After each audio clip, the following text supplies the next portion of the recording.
बिहार में विधानसभा चुनाव के पहले राजनीतिक उथल पुथल देखने को मिल रहा है। इंडिया अलायंस का गठबंधन जिसमें दो मेजर पार्टीज बिहार में लड़ रही हैं, आरजेडी और कांग्रेस। ऐसा प्रतीत होता है कि इन दोनों के बीच में अब रिफ्ट दिख रही है, फॉल आउट होने के चांसेस अब बढ़ते दिख रहे हैं।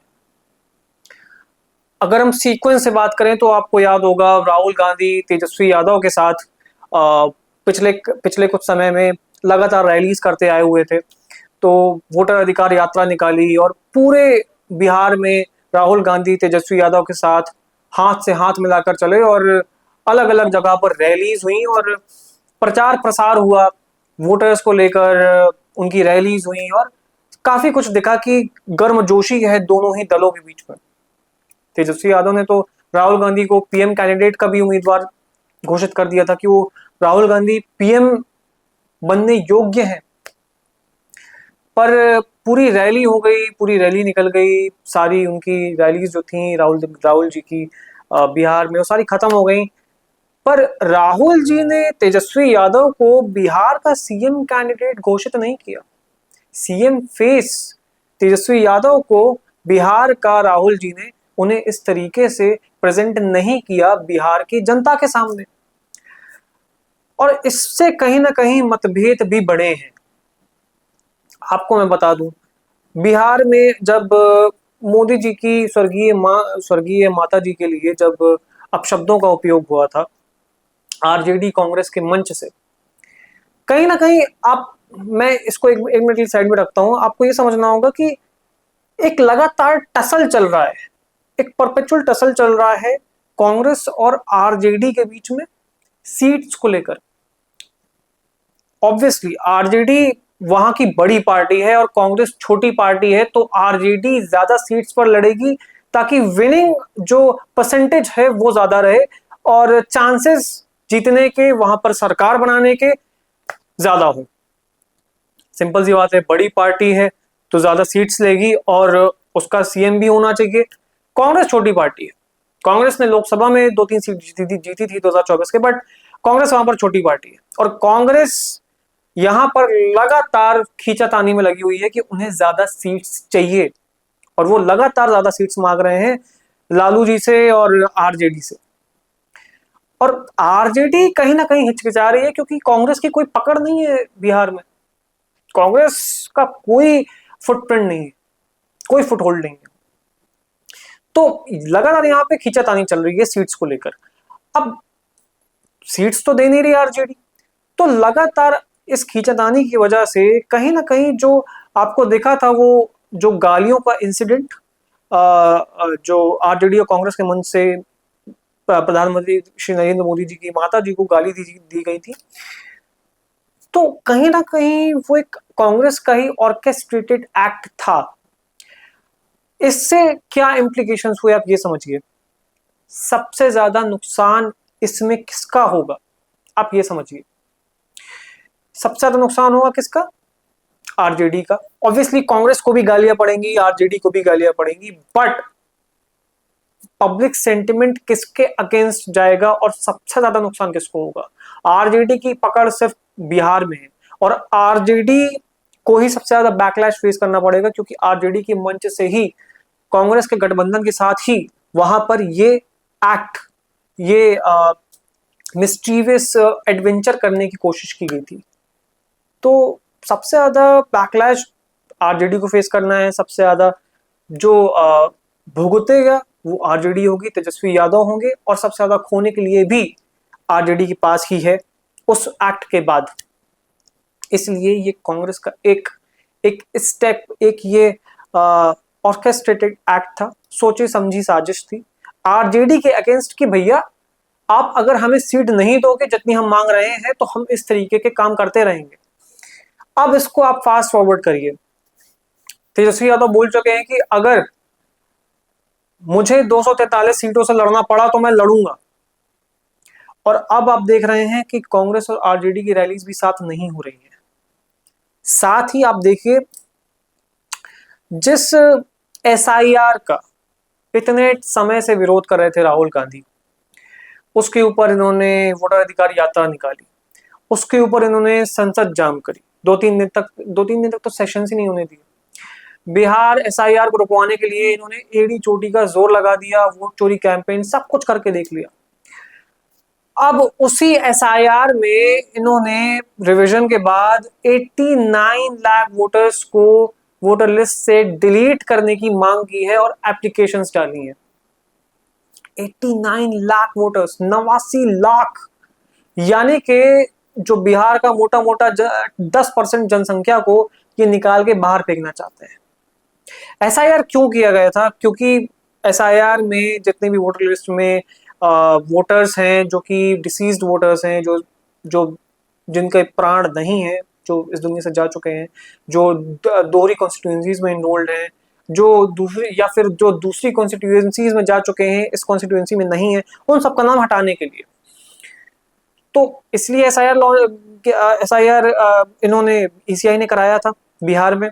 65 लाख वोटर्स का ईसीआई ने तय किया था कि ये बिहार के नहीं है और बिहार में अब ये नहीं करते।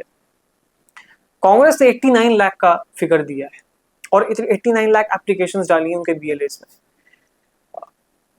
आप समझिए ये जो एप्लीकेशंस डाली हैं ये वोटर्स भी हैं कहीं ना कहीं आरजेडी के, जो बांग्लादेशी इमिग्रेंट्स हैं, जो इलीगल बांग्लादेशी इमिग्रेंट्स हैं, ममता जी के रूट से वो आते हैं और देश के अलग अलग इलेक्शंस में वो उनको फेक वोटर आईडीज इशू की जाती हैं और उसके जरिए वो वोट डालते हैं।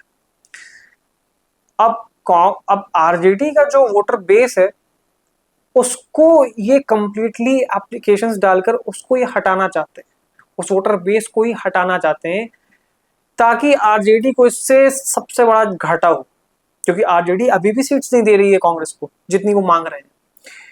और यहां पर कांग्रेस एक तीर से दो निशाने दागना चाहती है। पहला कि आरजेडी का जो वोटर बेस है, जो इलीगल बांग्लादेशी है, उनको हटा के फेंकेंगे। दूसरा, कांग्रेस ने जो भी 89 लाख एप्लीकेशंस डाली हैं उसमें से अब आपको डिलीशन की एप्लीकेशन डाली है तो फॉर्म 7A शायद होता है, फॉर्म 7A होता है, तो उसमें आपको डिलीशन की एप्लीकेशंस डालनी होती हैं। बट कांग्रेस ने वो प्रोसेस फॉलो नहीं किया है। किसी भी फॉर्म के अंदर, किसी भी सेक्शन के अंदर इन्होंने एप्लीकेशन डाल दी है और ये इन्होंने पब्लिक कर दिया है। प्रेस कॉन्फ्रेंस के जरिए पवन खेड़ा जो थे उन्होंने इन सब के बारे में जनता में ये बात डाल दी है।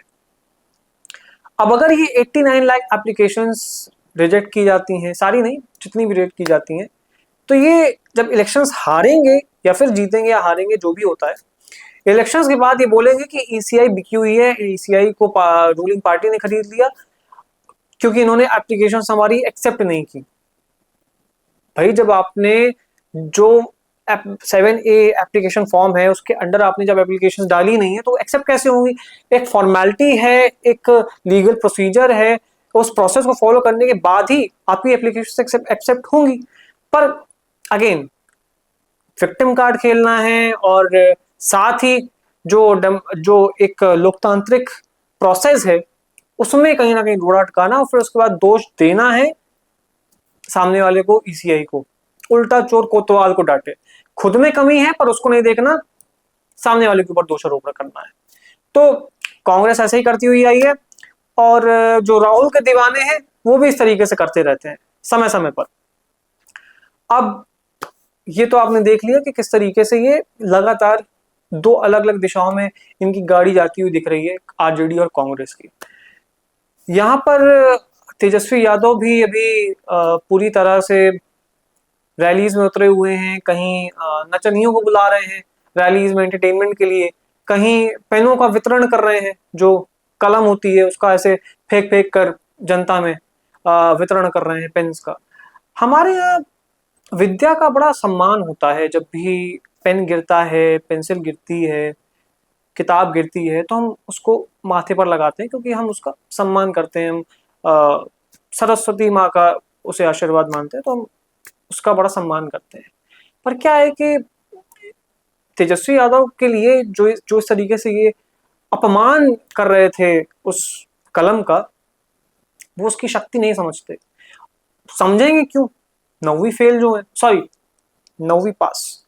तो अब उसके बाद उन्होंने कलम ऐसे पटकी कि इनके दिमाग में उसके बाद करिया अक्षर भैंस बराबर।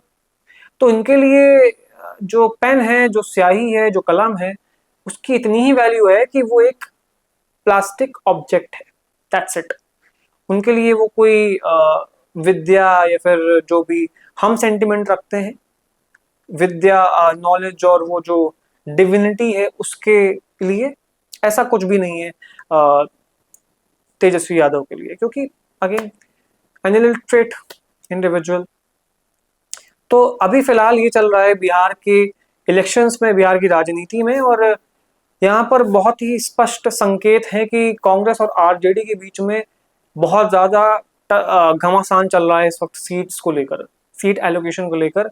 और यहाँ पे बहुत ज्यादा चांसेस लग रहे हैं कि या तो कांग्रेस और आरजेडी में फॉल आउट होगा, दोनों अलग अलग लड़ेंगे, गठबंधन टूटेगा, महागठबंधन, या फिर आरजेडी और कांग्रेस लड़ेंगे, सीटें कम दी जाएंगे कांग्रेस को, आरजेडी को जितनी देनी है, और इलेक्शन से पहले ये कुछ ना कुछ मिसऐप करेंगे, कुछ ना कुछ ये बकलोली करेंगे कांग्रेस वाले, और पूरी तरह से आरजेडी का जो वर्चस्व है बिहार में फिलहाल के जो समय है उसके अनुसार, उसको कम करने की कोशिश करेंगे और उसको तबाह करने की कोशिश करेंगे, ताकि कांग्रेस की तो सरकार बननी नहीं है, तो अगर आरजेडी की बने तो वो भी ना बन पाए। तो बेसिकली सेल्फ गोल मान लो आप, आरजेडी को बर्बाद करने की जो भी उनकी रणनीति वो मान लो, कुछ भी मान लो, पर ये होगा और आप ये मानकर चलो। यहाँ पर अब बीजेपी धीरे धीरे करके मैदान पे उतर रही है।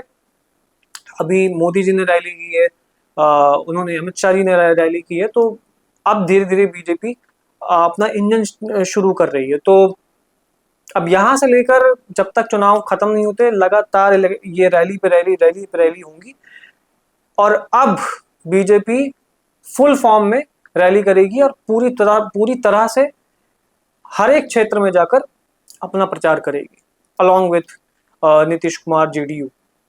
और इस बार उम्मीद ये भी है कि बीजेपी नीतीश जी से सीटें ज्यादा मांगेगी, क्योंकि उनका परफॉर्मेंस काफी अच्छा लग रहा है और उनका पब्लिक सेंटिमेंट काफी अच्छा है, पब्लिक सपोर्ट काफी मिल रहा है बीजेपी को। तो उम्मीद है कि इस बार बीजेपी ज्यादा सीट्स में लड़ेगी और उनका कॉन्फिडेंस भी दिख रहा है। तो हम ये कह सकते हैं कि इस बार बीजेपी और जेडीयू की सरकार काफी मजबूत दिख रही है, इनका गठबंधन काफी मजबूत दिख रहा है, और आने वाले समय में अगर ये आने वाले चुनाव में अगर अच्छा करते हैं तो इसमें कोई संदेह की बात नहीं होने वाली। फिलहाल बिहार चुनाव के लिए इतना ही। आने वाले समय में जैसे जैसे डेवलपमेंट्स होंगी तो हम इसके बारे में और अच्छे से कवर करेंगे। जय हिंद, जय भारत।